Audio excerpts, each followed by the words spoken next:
Okay, I think we'll go ahead and get started. Hello, everyone, and welcome to the Ideas Research Workshop hosted by the Sheila and Robert Challey Institute for Global Innovation and Growth at North Dakota State University. This turns out to be our last workshop for this semester and for this academic year, and we're very excited about today's speaker. So let me just do a little bit of background real quick on the workshop. For those of you who are new, what we do here is we invite leading scholars from all over the world to present their research to the NDSU community on topics related to individual and societal flourishing. Our seminars focus on issues related to institutions, trade, entrepreneurship, and innovation. If you want to ask our speaker questions today, the way we do that is through a Google Doc. So shortly, you'll see in the chat feature of Zoom a link, and that link will take you to a Google Doc where you can introduce yourselves if you want, and also that's where you will be able to type in your questions. I will present the questions, or as many of the questions as we can get to before 3:30, to our speaker after her presentation.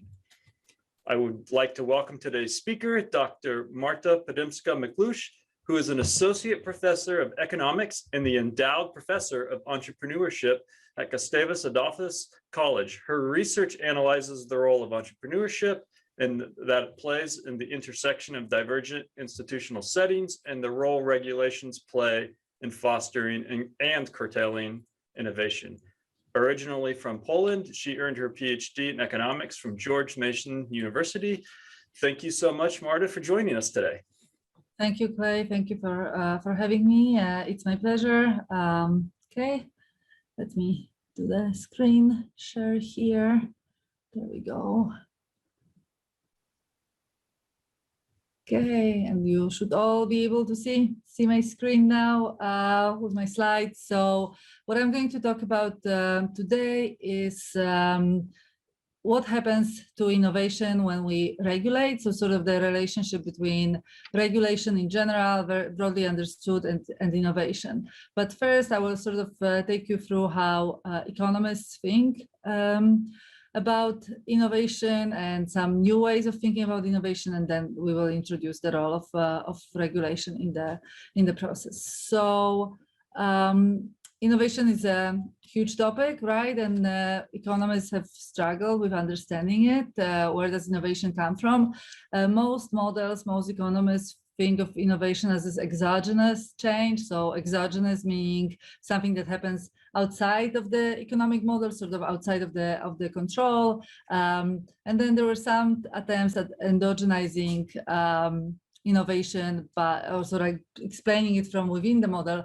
But those still leave many questions unanswered. So there's this new approach that I follow. It's called creative dynamics, and that actually offers us a way of understanding entrepreneurial opportunities and entrepreneurship in general. So I will start with some theoretical stuff, and then I think it will become a little more intuitive. So bear with me in the introduction, and then I think things will get more intuitive. So the first thing, or like the starting idea of this creative dynamics, is that phase space of economic dynamics is open, and there is this unlistability problem. So what do I mean by this? If you think to your economics classes, and you think of like the equilibrium models and finding the equilibrium, really that's what most of the exercise, at least in intermediate microeconomics, does, is finding the equilibrium.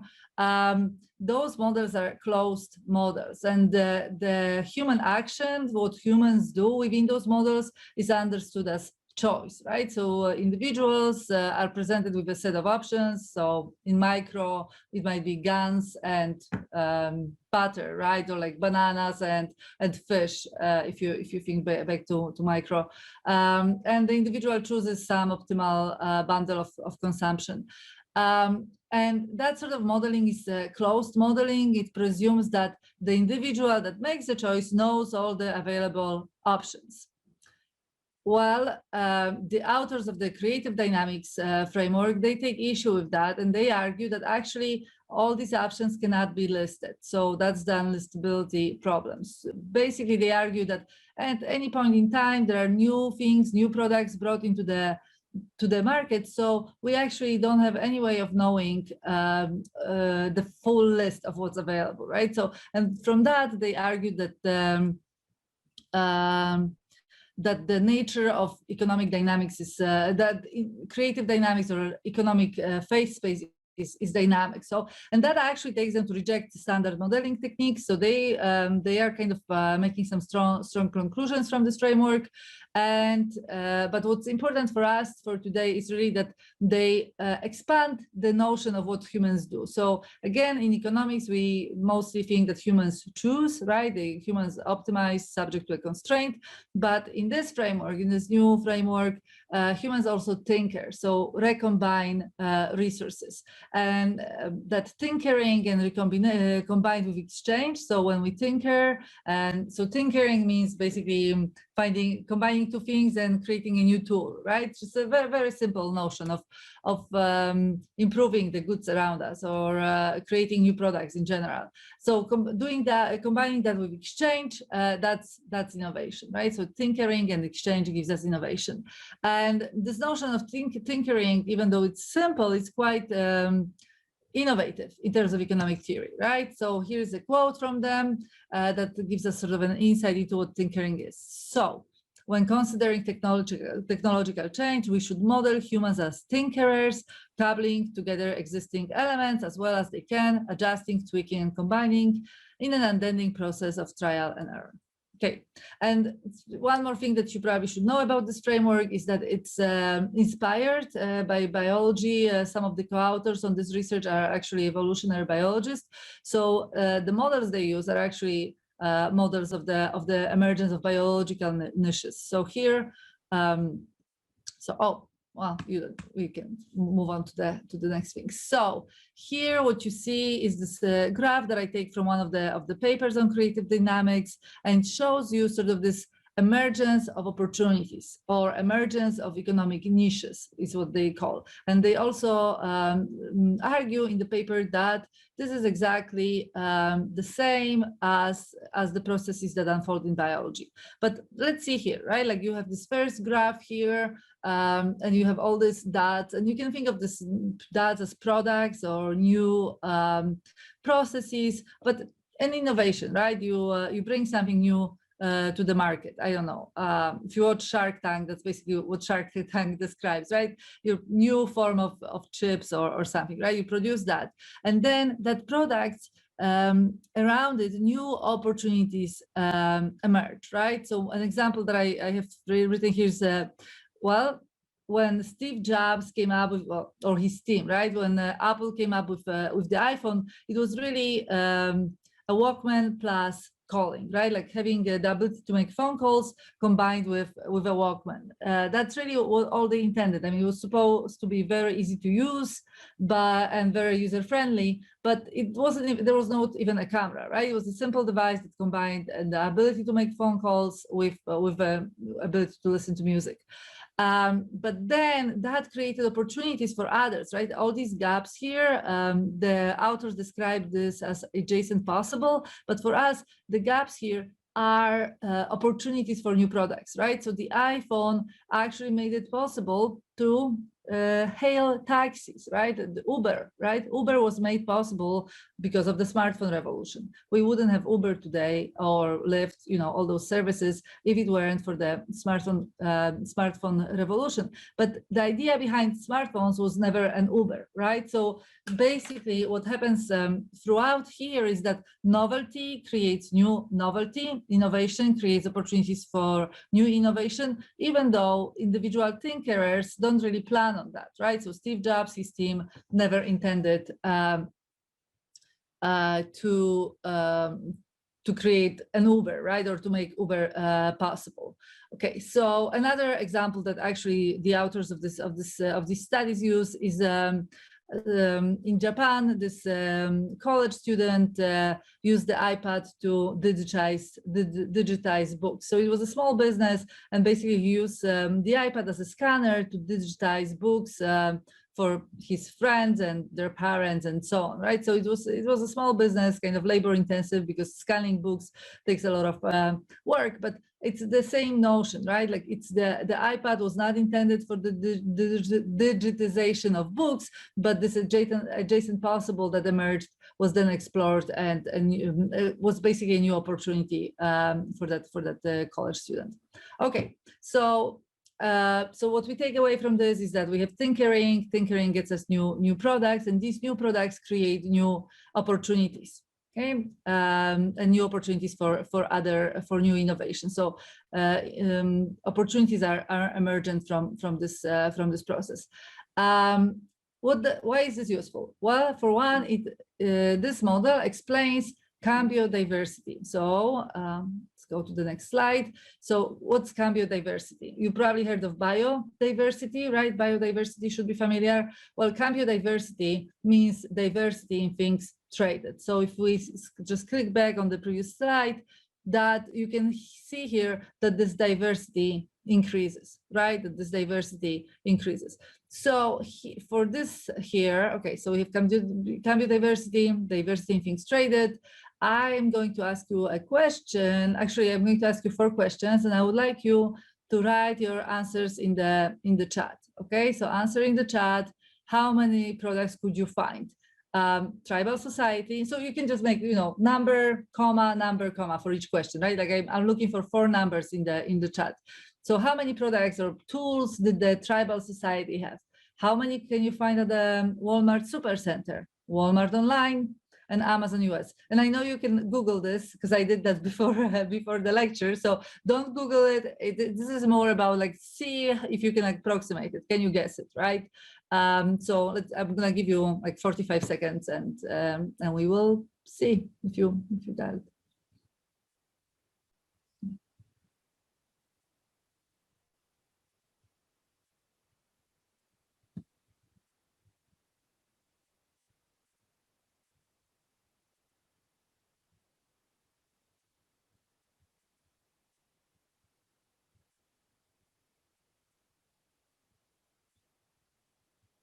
Okay, I have 1 response. Come on. There are how many people on the call? 34 people. Okay. See more. Okay.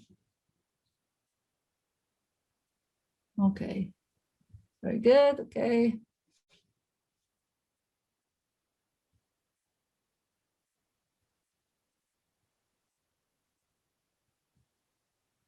All right. So from what I see, you are mostly correct about the tribal society. So a couple hundred.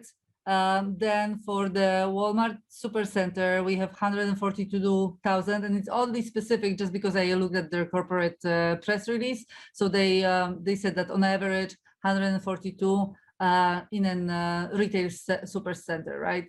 Then online, 75 million. So that's quite intense. It's more, 75 million is far more than most of you guessed. Let me see if any of you guys, no. Okay, so that's, why is that possible? Like, why the difference between this and this here? It's the third-party resellers, right? So Walmart is kind of doing what Amazon is doing, and they're allowing for the third-party resellers. So that's why they're able. And of course, then the last number, Amazon US, 564 million different products, right? So that should boggle the mind. This includes the marketplace. So this includes individual resellers. But the diversity is quite incredible, right? So this ability of humans to tinker, right? All those new products should boggle the mind, and I think we do not really appreciate this ability enough, right? Like how creative humans are. Especially when I get to the regulation, I will show you how. Or I will argue. Maybe I won't show you, but I will argue that we probably should spend a little more time reflecting on this incredible ability to create diverse products. Because it's quite remarkable. And why does it matter, right? Like, why does it matter that products are diverse? Well, products are a response to problems, right? So this is all these specific products designed more closely for our needs, right? The formulation of the products. It just means that that we basically enjoy better solutions in our everyday life. Now, this creative dynamics, as I argued, explains, right? So we have new product, adjacent possible opens up, and so that new products creates opportunities for the creation of new products, right? And through that process, over time, we got to 564 million unique products on Amazon, right? So that's a very powerful process. And one other thing that this explains is actually this hockey stick growth. So I hope you've seen this in your classes, this hockey stick of economic growth. I haven't. I actually I was only a minor in econ when I was at St. Cloud State, so maybe that's why. But I only saw this after I graduated with my poli-sci major econ degree. But this is quite important to know about this, right? So what does this graph say? For most of history, we've been all very, very poor, right? Like most people were in agriculture. Lives were short, painful, and there was a lot of poverty, right? Lots and lots of poverty. And only here with Industrial Revolution, we see this huge takeoff. And the way this fits with the creative dynamics framework is that they argue that basically what the framework implies, and they have some equations for this, for their model, is that there's a pattern of prolonged stasis. So, you know, there's tinkering, but nothing really happens. And then suddenly there's this sudden takeoff. So we have the Industrial Revolution in economics, and this is alike to the Cambrian explosion in ecology, right? Okay, so we have this explanation of the economic growth, but this is something I do with my students because oftentimes, you know, economists get the bad name for just caring about wealth or money and so on, but that's really just a proxy, right? Why is it potentially better to live in a modern Japan or, you know, Italy or United States, right, somewhere here, and have high GDP per capita as opposed to having a low GDP per capita? There are still countries like Mozambique and Democratic Republic of Congo and a number of other places that actually have very low GDP per capita, right? Below $1,000 a year. So I want to ask you again in the chat. This is second. I think there will be one more. How would your life be different if you lived in a country where GDP was this low, right? Like if the GDP per capita was still at $1,000 a year, like what's the first thing that comes to your mind that would be different about your life? Okay.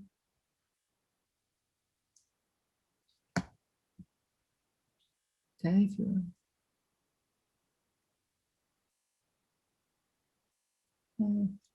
Yeah, you can think of like what would be available to eat, what would be available to wear, how safe you would feel, ability to control your surroundings. Yeah, lower lifespan for sure, malnutrition. Yeah, okay, I'm gonna do.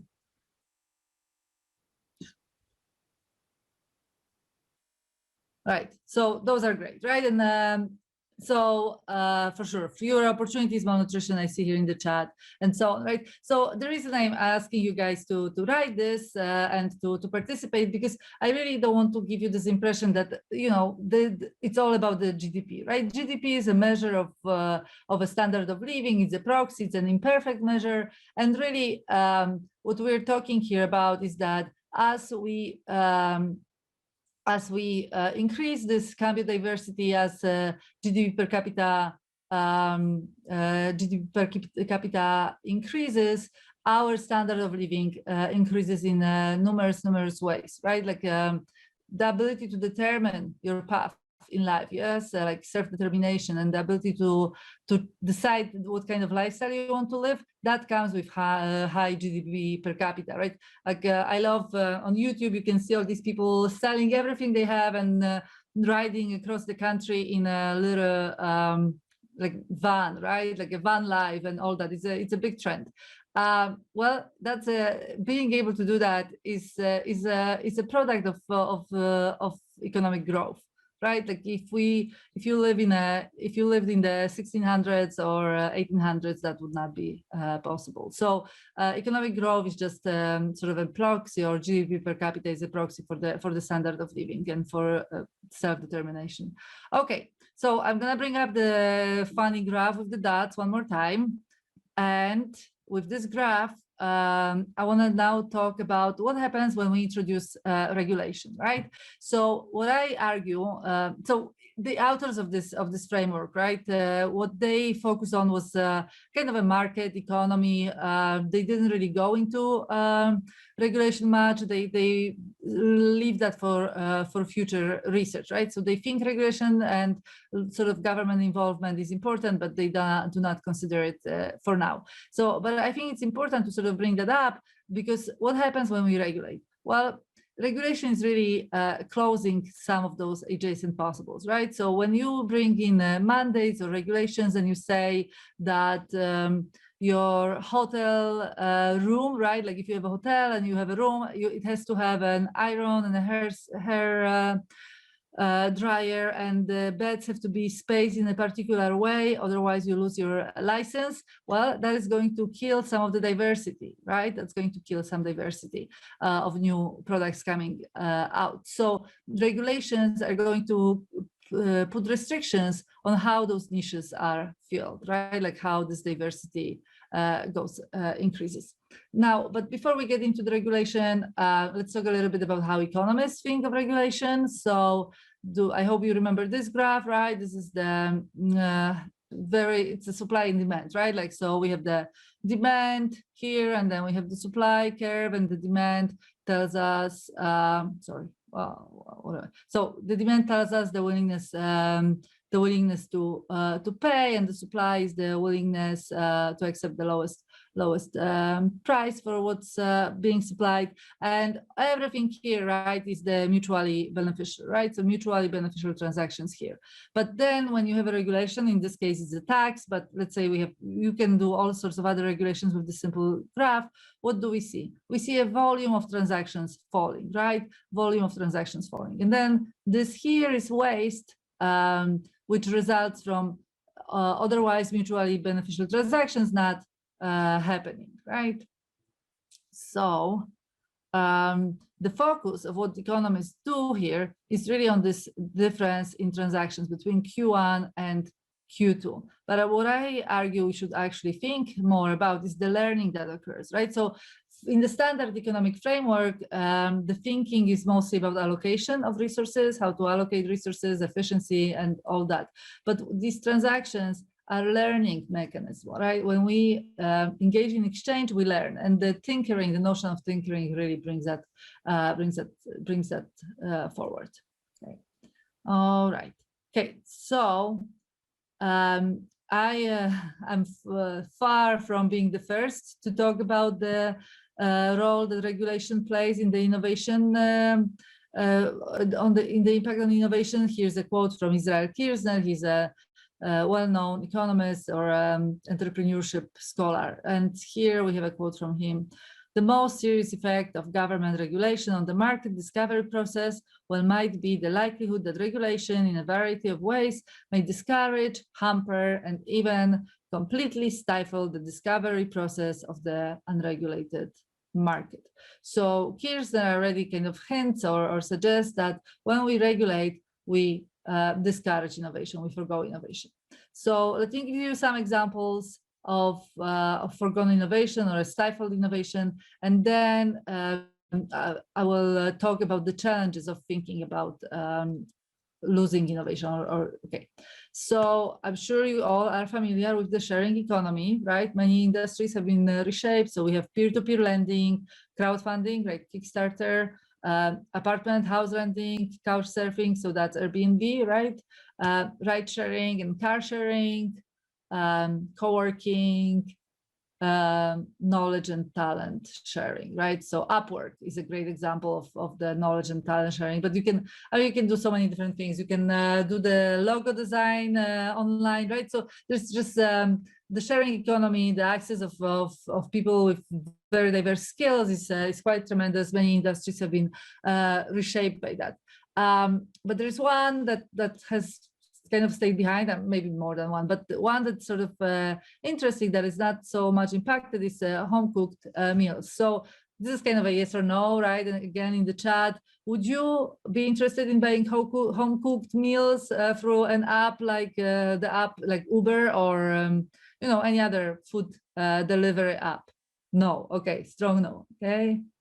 What about going to someone's house, some chef, and the chef, instead of being at the restaurant, you eat a meal with strangers at their house? Still no. Okay. Okay. Some people are on board. Okay. Okay. Okay. So the interesting thing sort of about the market is that you never know ahead of time, right? Like you never know. The Airbnb, you guys I'm sure are familiar with Airbnb, which is basically spending a night in a stranger's house. That idea was very much criticized by everyone. It was very hard for them to get funding, and yet now it's a multi-billion-dollar company. So it's hard to tell. But it seems like there is a demand, and there's definitely efforts in trying to supply, and yet there are many challenges. So Josephine is this Uber for home cooking, so it actually no longer exists. So I'm gonna give up the whole information here. So what they try to do is let's say you're at home, you're cooking a meal and you have extras, you can post online and sell it, right? And on the spot, someone buys it, and then someone picks it up and delivers it to others' houses. And it could be done at a micro scale where it's just like your neighborhood and so on. But basically, it was an app that allowed you to tap into home-cooked meals from people around you.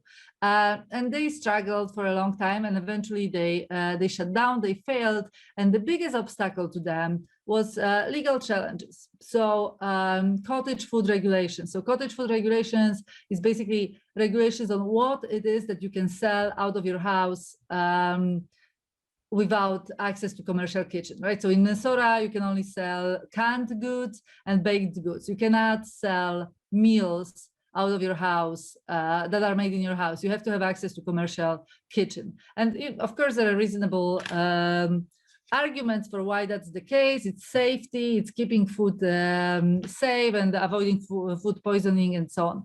The thing is, all of these regulations have origins at the time when modern refrigerator was not that possible or not accessible, and at the time where sanitization standards were much lower. So we still have regulations in place that were designed or that came into place at a time when food production or cooking in general was far less safe, right? And the businesses that otherwise could take off are unable to take off. And the other one is firstly, and this is, I would encourage you, right? If you're an econ major or an entrepreneurship, you have an interest in entrepreneurship, I would encourage you to pay attention to this one. They just got bought out, I think, 2 years ago, and now it's sort of like an Airbnb for meals, and you actually do go into a person's house and you can buy a meal. So you pay online, but then you go to their house and you eat with strangers in their house. But this company is really operating sort of in a gray zone, right? Because it's not legal in many places to do that. So sometimes you will see it packaged as a cooking class and not so much a meal. Anyway, it's very interesting to see where this might go. But this sharing economy, cooking is home cooked meals, is not the only area that was impacted by regulation, but it's sort of an interesting area to pay attention in terms of that interaction, right? Like you have efforts to innovate, you want to find out if there is demand, if people are interested in what you have to offer, but not necessarily, but you might not be able to do it. Okay, so so yes, lots of regulation that slow down this home cooked meals sharing economy. Another example close to my heart is daycare centers. So how do we ensure safety at daycare centers? I have 3 little kids. They go to the daycare center, less so now that after COVID, but they used to. So we were exposed daily to the daycare center, and it's a safe place, right? But how is the safety ensured? It's there are really 3 ways, and these are all regulatory ways of ensuring safety.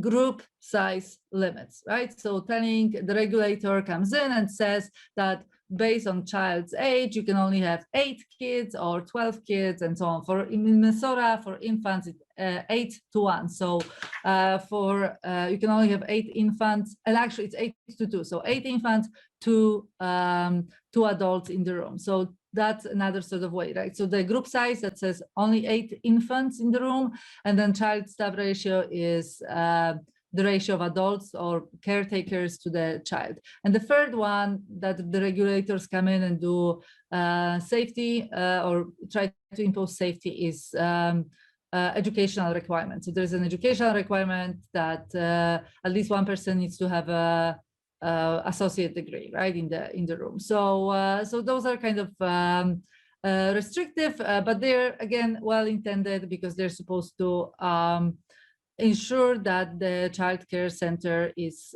safe. And these regulations pertain to the centers. Some people open daycare in their homes, in-home daycares. Those are a little different. But for now, about the centers, right? So you have daycare centers and regulatory ways of ensuring safety. Now, before I talk about sort of different ways of maybe going about this problem, there are some consequences. So there's research that shows that childcare is far more expensive because of these measures. So if we could just increase a number of infants in one room, so a 1 infant increase in the child staff ratio was associated with a decrease in the cost of care between 10 to 20%. So that's a significant, right? So in Minnesota, 8 infants to adults. If we just go to 9, right? If we just allow 1 more baby in that room, the childcare cost might fall by as much as 20%, which is significant, right? Because who is the most impacted by expensive daycare? People with low income, right? So this kind of raising the cost of the childcare services or daycare centers in particular is retrogressive. It impacts people with low incomes the most. So one consequence of this approach is it makes childcare more expensive. And also researchers find that those restrictions actually don't impact quality. So when you do comparisons between different states and how this is done in different states, it's actually having more restrictive safety requirements doesn't necessarily drive quality. Okay, so that's interesting. Okay, so we have one approach. People like this approach often, right? Especially if you just look at this, right? Okay, well, it seems like my child will be safe with all this information, all this stuff going on. But okay, so there are some consequences, right? Well, what could we do instead? And now, when I tell you about my instead, right? Like what could we do instead of regulation? You are going to think I love risk taking, right? Like I'm just a risk-loving individual, and I'm not. But it's a part of the thought exercise here. So just go with me, okay? So what I will argue at the very end is that we actually have no way of knowing what could be instead, right? Like if we didn't have the regulation, would the childcare centers be completely unsafe? Would there be 100 infants and 1 teacher?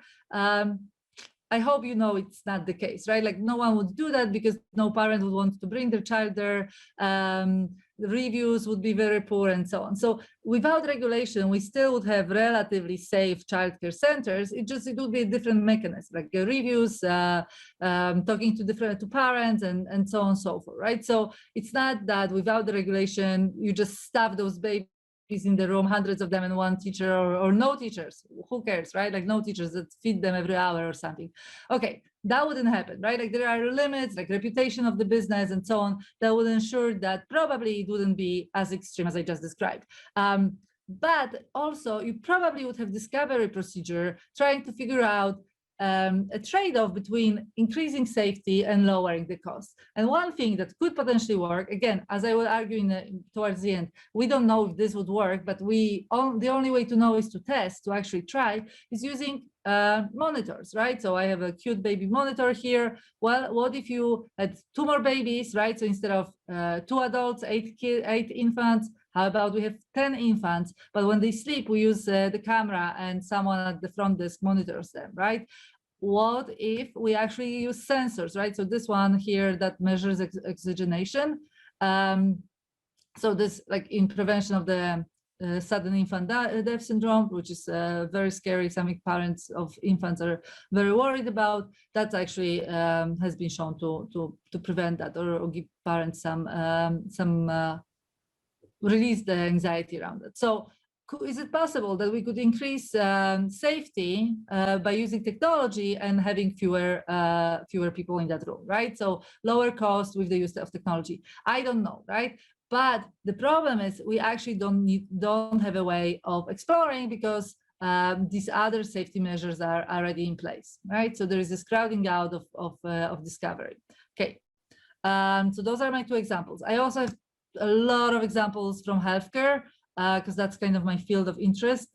We're at half an hour, so I'll give you a little bit of the healthcare examples. So you might not know this, maybe you do, but most Americans buy their healthcare through the employer, and that's because there's a tax exemption on employer-sponsored health insurance. So this makes changing jobs kind of tricky, because if you change jobs, you have to change insurance.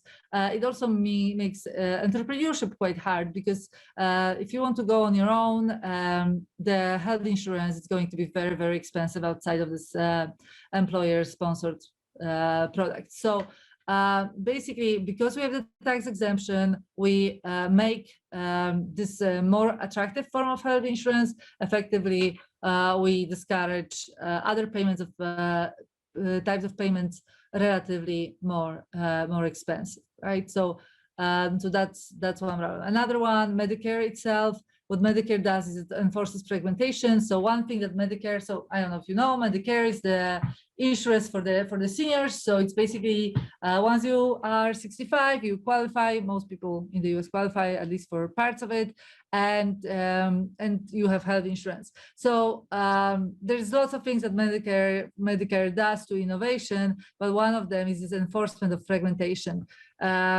They pay physicians and hospitals separately. So the physician kind of can treat the hospital, especially surgeons. They can treat hospitals sort of like a rental space that they use, but there's no incentive to figure out the best ratio of capital to labor. Okay. All right, so there's a bunch of other things, and maybe the one that's kind of intuitive that might be something you've heard about is restrictions on telemedicine reimbursements. So telemedicine, that's seeing your doctor on screen, right? Quite convenient. Until the pandemic, before the pandemic, Medicare would not pay for telemedicine unless there was only one scenario. You had to be at the doctor's office. So you had to be in a medical facility. The specialist that you needed couldn't be available at that facility. Only then you could use telemedicine to call a different specialist at a different location. That was the only scenario where Medicare would pay for telemedicine appointments. So seniors who are covered by Medicare, they didn't find telemedicine very attractive, right? They would just, because if they had to pay out of pocket for telemedicine appointments, well, going into the office for the physical visit was just cheaper for them. So so that's just another kind of peculiarity. There are endless examples of this, but that's really not the point of my research here. What I want to stress out is this challenge that on one hand, we do not know what is forgone. We do not know what kind of innovation are forgone. And on the other, if we want an innovative world, we have to trust in the market discovery processes. So now the thought exercise, okay? This is the last one with the chat thing. So Foregone Innovation is inherently unknowable. So there's basically no way for us to know what it is that we are foregoing when we regulate. And with the childcare, daycare example, right, I talked about those safety monitors, but I don't know if that's a good idea, right? The only way to find out is to have different centers try different things and see who can find the best sort of ratio of quality to price. Okay, so back to Kirzner. Kirzner says the problem is that one cannot imagine what specific, now unknown opportunities might have been discovered in the relevant hypothetical circumstances. And when I talk about like childcare and, you know, just get rid of all this regulation and see what happens, people, again, very loving of risk, right? Like a risk-loving individual. So, and it's kind of hard to convince people that things would actually happen, right? Like that actually there will be discovery of different solutions. So what I want you guys to do is imagine that like in the 1970s, so I know like for students, that's like hundreds of years ago, but it's only 50. So a while ago, this is actually before I was born. So this is a while ago. So, but again, imagine that in 1970, a regulation was enacted that forbid, in the name of national security, sales of computers to households and businesses. Okay, so for the sake of national security, to make sure that, you know, computers are not used for something that could be a threat to national security, we are forbidding businesses, individuals from buying them. Only academic centers, nonprofits, and the government can use computers. Okay, how would the world be different today? So, like in the chat, give me like the one thing or two things that you wouldn't enjoy today, that wouldn't exist today if that regulation was in place back in the day.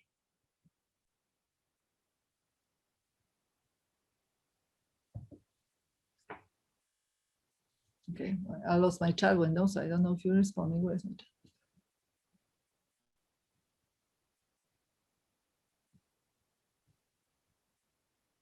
Okay, so this is sort of like a counterfactual, right?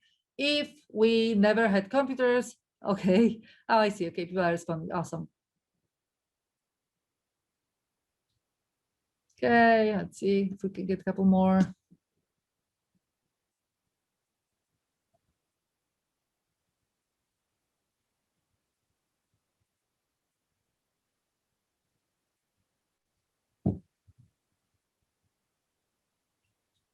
Okay, so yeah, I see a bunch. Thank you. You get it clearly. You're on the same page with me. Like work from home would be hard. Self-publishing would be very difficult.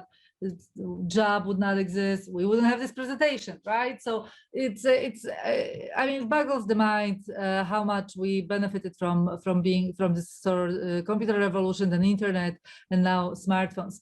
I have my own list, and you know, if we had more time, you guys would come up with far more than I could come up here, but here's my list. So no Wikipedia, no blogs, no smartphones, no YouTube, no meditation apps. I mean, it's a lot that we wouldn't have today, right? Like this world would be, the world would be very, very different. Oh, I have no, so someone said no work from home, and okay. Oh, no Robin Hood. I don't know. I hope you are, I mean, but there will be no Robin Hood, right? Like lots of people are now becoming addicted to this retail stock trading, so that wouldn't be happening anyway. So it will be a very different world, and I know you probably might think, well, would one regulation be able to prohibit emergence of all of us? Maybe there will be some circumnavigation of that of the regulation. Maybe technology would overcome regulation. We sort of saw that with Uber, right? Uber, the technology was so appealing that the regulation sort of had to step back, and now they're back in. So it's interesting. I mean, of course, there is no way to know that none of this would actually happen and that the regulators would be successful. But the thing here is, it's quite possible that we would forgo all of this, because the people, right, like the people of the 1960s and 70s, they basically had no idea what they were about to lose, right? Like, so if, you know, this is the office back in the day, if you watched The Mad Men, that's kind of how the offices used to look. Hard not to know the gender disparities, right? So a man in the office here, right, private office, and then a woman here doing some secretarial work. Anyway, so this is the 1960s, way before the computer revolution. I don't know if one regulation would actually stop this revolution, but it's likely, because the people of that time, they had no idea what they were about to lose. Just like we do not know what we are losing because of all the regulations that are in place today, right? And so those are the kind of like, so they didn't know what they could lose. And that's because those contributions of small tinkerers, like everyone, engineers who work on Apple products or Google engineers, they only contribute tiny little amounts. And even if they know, okay, we are working on new model of iPad, they actually have no idea what that iPad will enable, right? Like what other things will be made possible because of the iPad. So the innovation is emergent. It results from tinkering, but individual tinkerers only have influence over tiny infinitesimal amounts. Innovations are not designed or even created, they emerge. So tinkering, the individual entrepreneurial activity, that recombination, that's something you have control over. But what others do with your product and what kind of other things will be enabled by your product, we do not know, right? So innovations emerge. And kind of a cool example is the Wright brothers, right? So they came up with the heavier than air flight. That's where flying started. They were not the only ones. Many people were trying. But when they were trying to do this, they just wanted to fly. They didn't imagine that, 100 years later, I'll be able to get on the plane and fly home to Poland, right? So like they didn't envision this international flights, intercontinental flights. So their contribution, even though it was fundamental and extremely important, the whole pathway that came out of this was not something they envisioned or predicted or even cared about, really. So yes, we're unable to know what's forgone. And kind of a fun or cute example of this is if you watch old sci-fi movies, you will see that they have taxis. Like they go in the street in a sci-fi movie, right? So sci-fi movies usually imagine some sort of a future, usually very technologically intensive future, and yet the creators of those movies didn't really imagine that we would be using smartphones to get a cab, right? To get a taxi.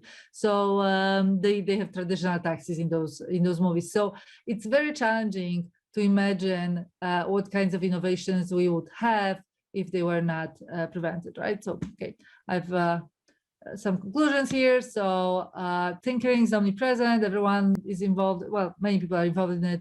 That generates market innovation, and it can also generate regulatory changes. Key kind of thing is that market ideas do not suppress discovery of alternative solutions because markets are competitive. So basically, if I come up with a new product, you can try and come up with a better product, but there's nothing inherent in my work that prevents you from stopping. There is some research on path dependence and lock-in effects that can occur in the market, but I would argue none of that is as strong as actually regulatory power to prevent people from doing things or to mandate how things should be done, right? So the challenge, and this is the challenge for you, or takeaway, I guess, from what I have been talking about, is that we need to find a way to accept inability to know what could be forgone, right? Like what we lose when we regulate, and yet trust in polycentric discovery. So polycentric here meaning competitive, but also diverse, right? Diverse and competitive. So different people trying different things to figure out solutions. And that's something that regulation prevents. All right, so I'm gonna stop here. I'm done. And I think I will stop the share and Clay will come in. Yeah, thank you very much, Marta, for that very informative presentation. We have a number of questions, so if you're ready to go, I'll just go ahead and start firing them your way. Oh, yeah, absolutely. Let's do it. Okay. So the first question we have in our Google Doc is, how is tinkering distinct from R&D? Okay, research and development. Research and development would be a form of tinkering, right? So it's one of the many ways, but often in economic, so I don't know if that's what the question is referring to, but sometimes to endogenize innovation economic models, we look at the spending on research and development, but that's not really a perfect metric for innovation or for discovery, right? Like you can spend, Soviet Union spent a lot of money on research and development, like 90% of consumption went towards innovation, right? And but that didn't have the effects that that I was describing here, because everything else was so restrictive, right? So you can have a lot of spending on research and development, and yet you will not have the innovation, the diversity of solutions that we have in a free market economy. Yeah, excellent point. Okay, so the next question is more specific. I'll read it slow. There's a massive literature on innovation by Susan Schachmer and others that considers innovation as endogenous. This includes the work of Grossman and Helpman that incorporates endogenous innovation and a model of trade and growth. How does your work fit in with this other literature? Okay, so yes, thank you. Of course, those are important models, important contributions, and important attempts. And the work I presented initially, so the creative dynamics, that's really not my work. This is a framework developed by Kaufman and Koppel, and I'm happy to share the links to that work. My stuff, sort of my thinking, starts with when I bring the regulation into the picture. I think the difference is, so the research that's cited here in the question operates with like macroeconomic models, and it looks at if we spend more on innovation, what happens, what sort of effects it has. And I think it brings us closer, and there are some insightful things that we can do in that manner, but I don't think we get the answer to where the opportunities come from, right? Like where this where do new opportunities emerge? And I think the evolutionary approach that is here and that is open, that's better in that regard. And I don't know if this is an age thing or what. Or I guess I think as I'm maturing, right, as an academic, I see less and less conflict between different frameworks. I really see them as like just, you have a question, you have a phenomenon, and you're shedding the light from different aspects. So I wouldn't say that the framework that cited in the question is wrong or anything like that. It gets us at different aspects of the problem. And the creative dynamics is really about like where do these opportunities come from, right? And linking it to this human action that's open and that's far more than choice between different options. Yeah, that makes sense. Okay, so our next question is it possible for regulation to create new niche opportunities that lead to innovation?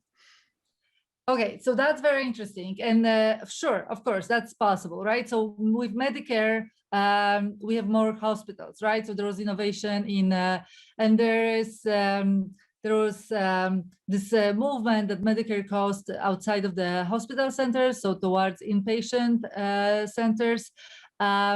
But I also think that if you look at theory of regulation closely and sort of analyze the role that interest groups play in shaping regulation, there is a tendency for regulation to promote monopoly over competition, right? So oftentimes regulations generate entry barriers, and that's this commingling or entanglement between the private and public enterprises that generates types of regulations that have features of a monopoly more often than competition. So, for example, vouchers, right? Like, why do we pay for public education the way we pay as opposed to using vouchers?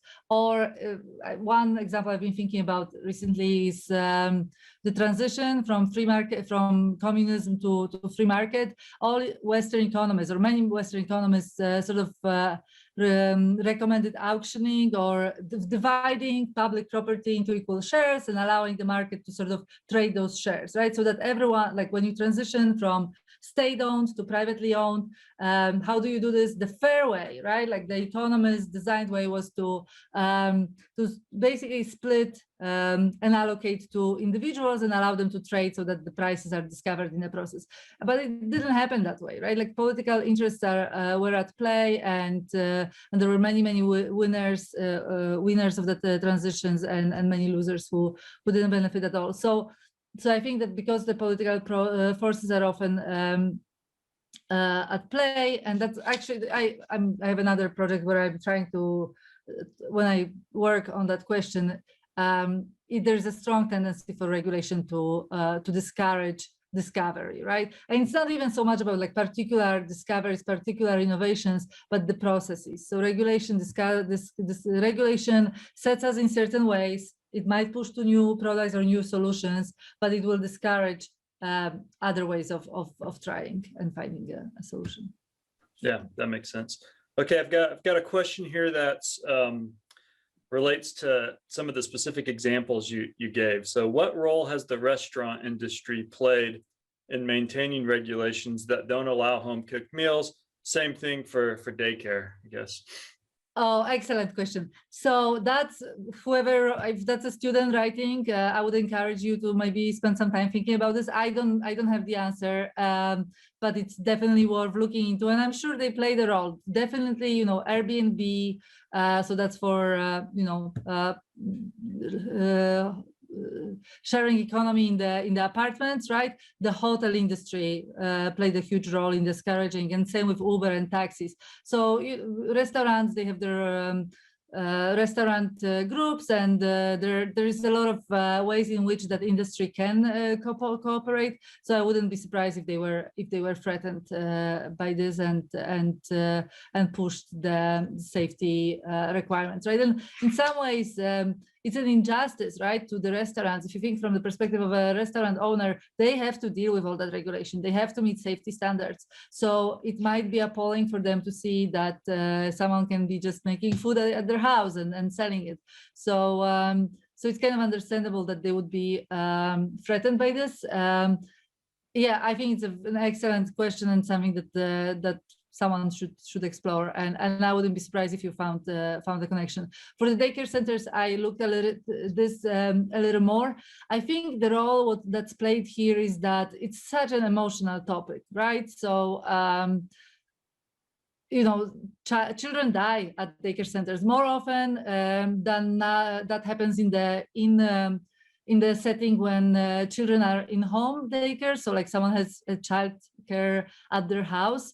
So basically there's this push sort of, right, that maybe for the regulators to be very strict, right, and to ensure that they are doing something, that they are perceived as being very active, because it's such an emotional topic. Yeah. But at the same time, yeah, go ahead. No, I was thinking exactly that when you were talking, because I'm a psychologist by training, and so my thought was, when you provided those different examples, is I wonder to what extent they kind of bring on different moral frameworks. Yeah. In that, right? Like when we're talking about our children, all of a sudden, there's a different type of cognition at play than when we're talking about maybe whether or not I can have a cool new gadget, right?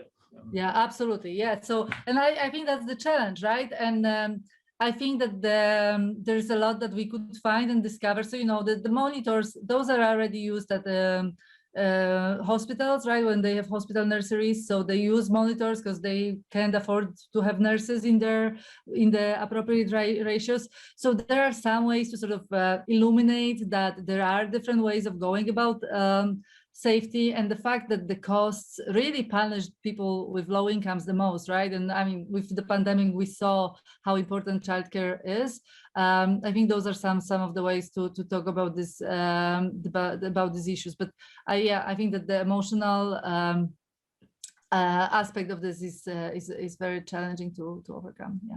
Yeah. Not just the parents. I don't know if this ever happened, but I think it was in DC, there was a push to require bachelor's degrees for daycare providers. And then, of course, a number of people pushed back and said, well, that's going to hurt largely, women without college degrees who do that, who provide childcare. And so that was going to, just on the business side, was disproportionately going to affect those providers. I think that's what needs to be sort of brought to light, right? Like, how do we talk about like, on the one hand, we need to highlight the fact that without regulation, people still care about safety. No one wants children to die, right? So we don't have to have regulation to have relatively safe environments, and then all these costs, right? So sure, there will be other solutions, but there's also like tremendous costs from using regulatory solutions. All right, well, if I can sneak in one more question. Sure, of course. I think this is a good one. Another possible question would be, is there any have you done any empirical work or know of any empirical work looking at different regulations across countries and the impacts on innovation? So a more global analysis. Oh, wow, that's a great question. I'm sure there are. Nothing comes to my mind right now. In my research, I'm really into trying to understand the dynamics of innovation and the regulatory dynamics. So I have not looked across countries yet. Doing cross-country comparisons of that sort is very, very because you can't ever account for all the things that are different, right? So yeah, I mean, I think that would be worth looking into, but I also would be concerned about the challenges of just the different contexts. Yeah. Okay. Great. Well, we're out of time, so thank you so much, Marta. I think we all learned a lot from you, and we're glad to have you be the final speaker in our semester. So thank you so much, and I'm going to clap for you. Other people can clap at home; you won't hear them, but thank you so much. No, thank you, Clay, for having me, and thank you to everyone for participating. It was great. So I very much appreciate this opportunity. Thanks.